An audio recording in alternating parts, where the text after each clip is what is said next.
Ada cerita yang berbisik. Di tengah keramaian, ada rahasia yang menunggu.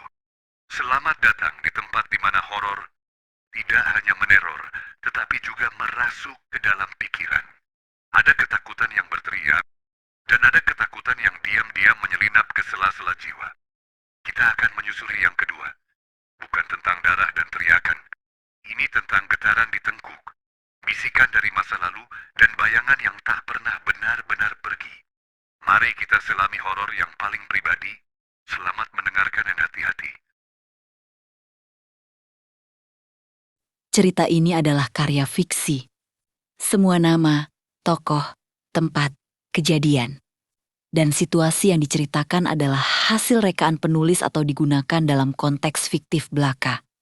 Setiap kesamaan dengan peristiwa, nama, tempat, atau orang yang nyata, baik yang masih hidup maupun yang telah meninggal, adalah murni kebetulan dan tidak dimaksudkan untuk merujuk pada siapapun atau apapun yang nyata.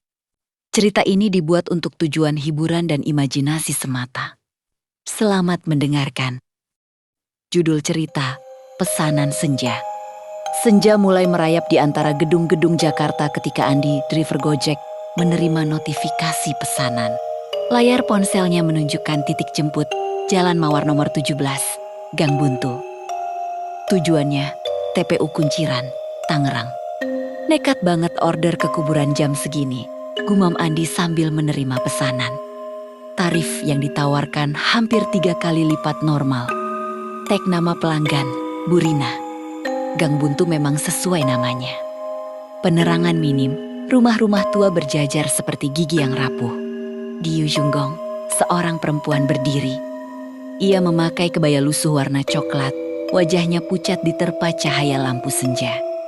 Di tangannya, ia membawa sebuah kardus sepatu yang diikat dengan tali rafia.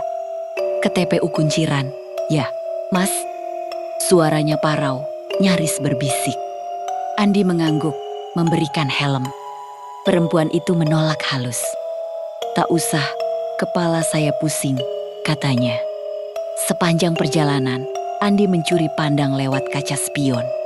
Penumpangnya duduk sangat tenang, tatapan kosong ke depan. Kardus di pangkuannya dipegang erat. Ada aroma aneh campuran bunga melati dan sesuatu yang... Ami, anak saya suka kembang api, ujar perempuan itu tiba-tiba, membuat Andi terkejut. Dia mau ulang tahun besok. Wah, harusnya dibelikan kue, Bu, bukan ke kuburan. Canda Andi mencoba mencairkan suasana. Dia terdiam. Lalu, iya, tapi dia sudah di sana. Lanjutnya, Andi merinding, mulai menyesal mengambil orderan ini. Sesampai di gerbang TPUI yang sudah setengah tertutup, perempuan itu turun dan mengirim pembayaran via aplikasi. Plus tip besar, tolong tunggu di sini, Mas, saya antar ini saja. Nanti saya balik, order lagi untuk pulang. Sebelum pergi, dia menatap Andi, jangan lihat ke belakang. Ya, ucapnya. Andi mengangguk, jantung berdebar kencang. 5 menit, 10 menit. Suasana kuburan yang gelap dan senyap membuatnya gelisah. Dari dalam, terdengar suara letupan kecil, seperti kembang api atau petasan kecil. HP-nya berbunyi ada pesanan baru, dari lokasi yang sama di dalam TPU, order atas nama Rina, tujuan Gang Buntu. Dingin merayap di tulang belakang Andi. Dia menerima. Hanya karena ingin segera keluar dari tempat ini. Tidak lama, dari balik pepohonan, sosok perempuan itu muncul. Langkahnya tampak lebih ringan, wajahnya tersenyum. Terlalu lebar. Andi memaksa fokus pada jalan. Terima kasih, Mas.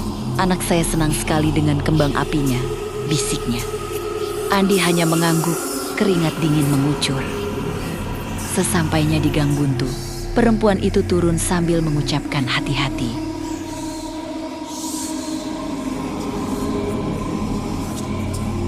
Malam itu, Andi menggigil. Di rumah, dia memberanikan diri membuka berita lokal. Matanya terpaku pada satu artikel tua. 3 tahun lalu, kecelakaan maut di Gang Buntu. Ibu dan anak tewas menuju pesta ulang tahun. Foto korban, seorang perempuan dalam kebaya coklat dan anak lelaki kecil. Mereka ditabrak mobil yang menyerempet ke trotoar. Barang yang berserakan, kardus sepatu berisi kembang api yang hancur. Tubuh Andi gemetar, dia membuka riwayat orderannya. 2 orderan dari Bu Rina malam itu. Tapi yang membuat bulu kuduknya berdiri adalah detail yang terlewat pada orderan kedua. Dari TPU ke Gang Buntu, ada tambahan catatan. Penumpang, 2 saya dan anak saya. Padahal tadi sepanjang perjalanan ke Gang Buntu, Andi hanya melihatnya sendirian. Keesokan harinya, Andi melewati Gang Buntu. Di depan rumah nomor 17, ada sedikit abu dan bekas bakar hitam di aspal. Sisa-sisa kembang api yang telah habis dibakar. Di tengahnya, tergeletak mainan mobil-mobilan kecil, basah oleh embun pagi. Sejak itu, setiap senja, Andi selalu mendapat notifikasi pesanan dari Bu Rina ke TPU Kunciran. Dia tidak pernah berani menerimanya lagi. Tapi kadang, di tengah malam, aplikasinya tiba-tiba berbunyi sendiri. Layar menunjukkan pesanan berjalan dari Gang Buntu menuju TPU. Dengan tarif yang terus bertambah dan status dalam perjalanan. Di luar sana, di jalanan sepi, ada driver lain yang mungkin kurang beruntung. Mengantarkan pesanan untuk mereka yang masih memiliki janji yang harus dipenuhi, meski dunia telah memisahkan mereka. Horor terbesar seringkali bukan berasal dari monster, tapi dari kedalaman pikiran kita sendiri. Terima kasih telah membiarkan imajinasi kalian menerawang bersama kami sampai bertemu di petualangan gelap berikutnya. Setiap cerita adalah cermin dari ketakutan kita yang paling dalam. Semoga kita semua bisa belajar untuk berani, meski hanya sedikit. Terima kasih sudah menonton dan